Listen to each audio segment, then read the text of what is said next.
Assalamualaikum warahmatullahi wabarakatuh. Baiklah, perkenalkan nama saya Delvi Armalita dari Lokal 5A Akuntansi Syariah.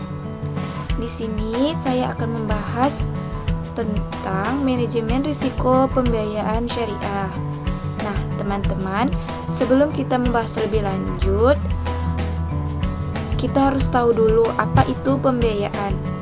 Pembiayaan adalah sumber pendapatan bank syariah yang terbesar, namun sekaligus merupakan sumber risiko operasi bisnis yang terbesar, yaitu timbulnya pembiayaan bermasalah.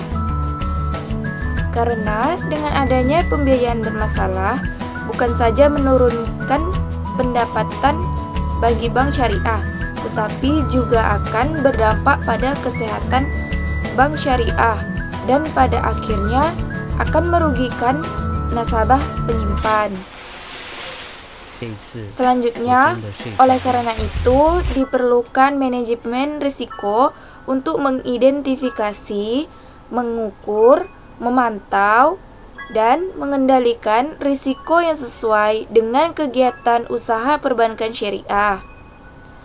Langkah-langkah tersebut dilakukan dalam rangka memitigasi risiko dengan mempertimbangkan kesesuaian dengan prinsip syariah. Seperti halnya bank konvensional, bank syariah berfungsi juga sebagai lembaga intermediasi, yaitu berfungsi menghimpun dana dari masyarakat dan menyalurkan kembali dana-dana tersebut kepada masyarakat yang membutuhkannya dalam bentuk pembiayaan. Pembiayaan adalah merupakan sebagian besar aset dari bank syariah, sehingga pembiayaan tersebut harus dijaga kualitasnya sebagaimana diamanatkan pada pasal 2 Undang-Undang Perbankan Syariah, bahwa perbankan syariah dalam melakukan kegiatan usahanya berdasarkan prinsip syariah, demokrasi ekonomi, dan prinsip kehati-hatian.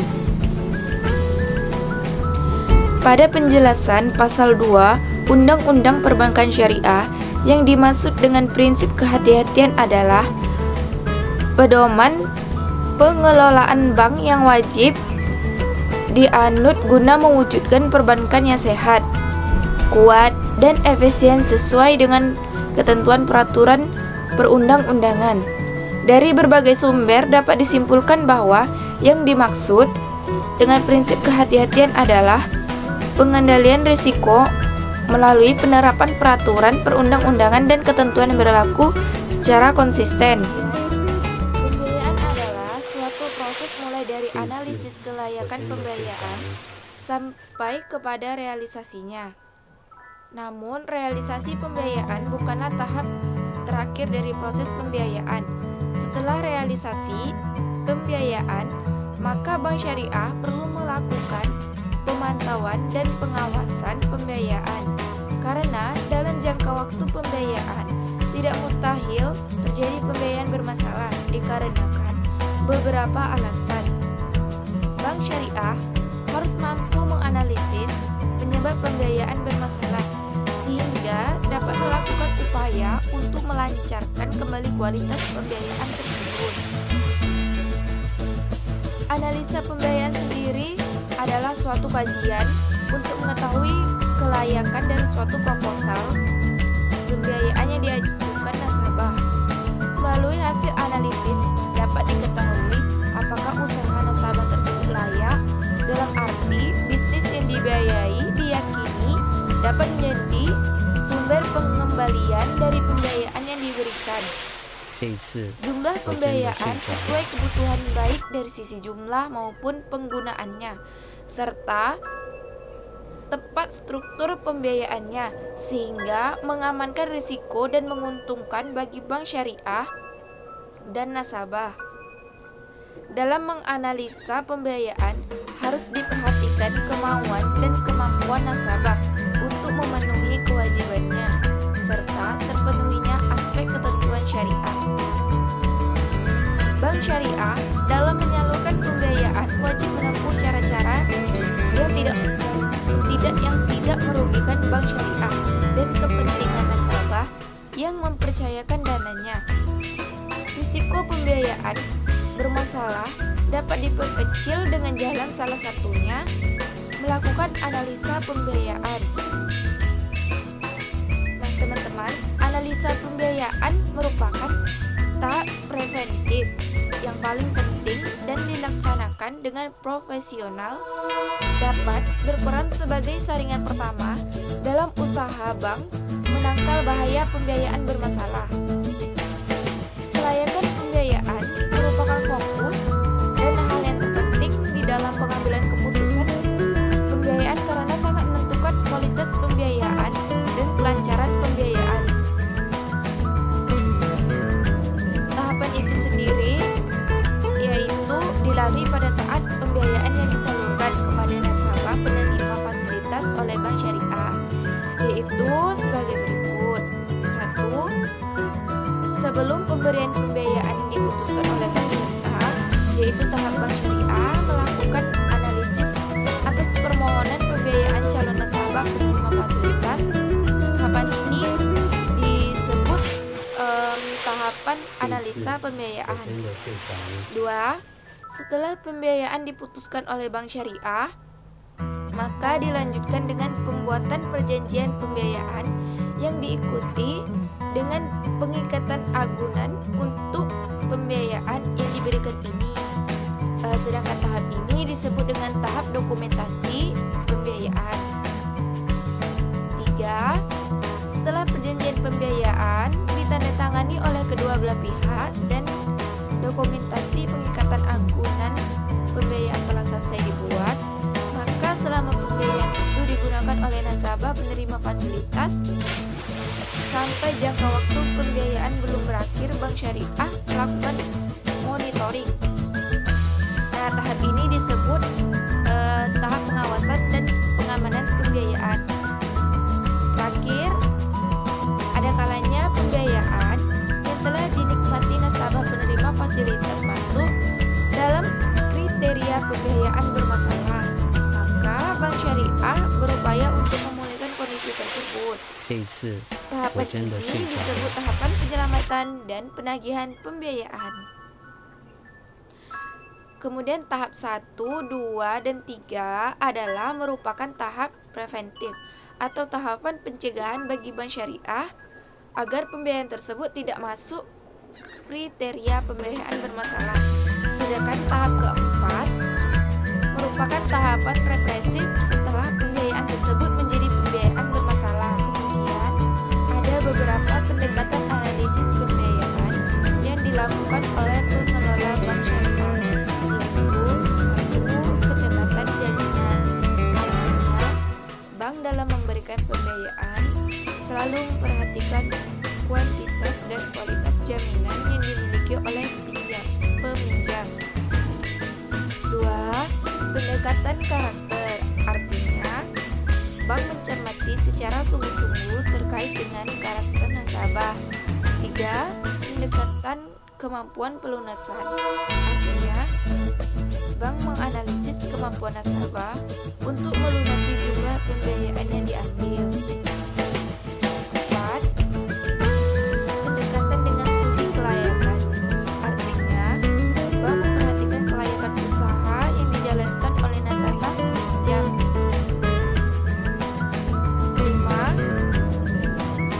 Pendekatan fungsi bank. Artinya, bank memperhatikan fungsinya sebagai lembaga intermediari keuangan, yaitu mengukur mekanisme dana yang dikumpulkan dengan dana yang disalurkan. Secara umum, pembiayaan dilakukan bank syariah hanya diberikan kepada nasabah penerima fasilitas yang telah memiliki usaha berkembang. Dalam artian, pembiayaan tidak akan diberikan kepada usaha yang baru akan berkembang. Kehati-hatian yang lain bahwa pembiayaan yang diberikan oleh bank syariah harus dituangkan dalam bentuk perjanjian tertulis. Hal ini sebagaimana ditegaskan dalam Undang-Undang Nomor 7 Tahun 1992 tentang perbankan, sebagaimana telah diubah dengan Undang-Undang Nomor 10 Tahun 1998, yaitu pada pasal 8 ayat 2 dan penjelasannya.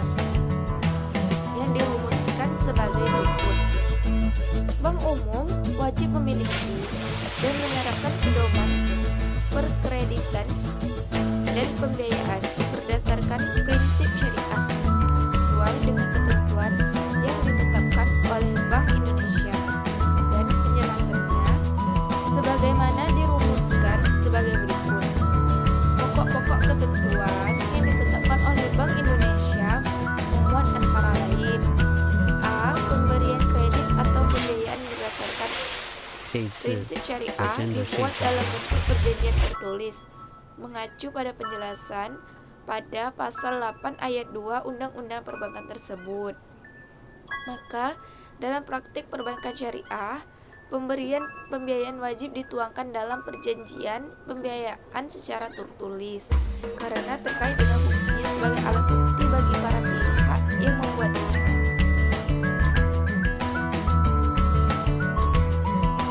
Pembiayaan yang telah disetujui oleh Bank Syariah dan dinikmati oleh nasabah penerima fasilitas, maka peranan Bank Syariah lebih berat dibandingkan pada saat dana tersebut belum mengucur di tangan nasabah penerima fasilitas.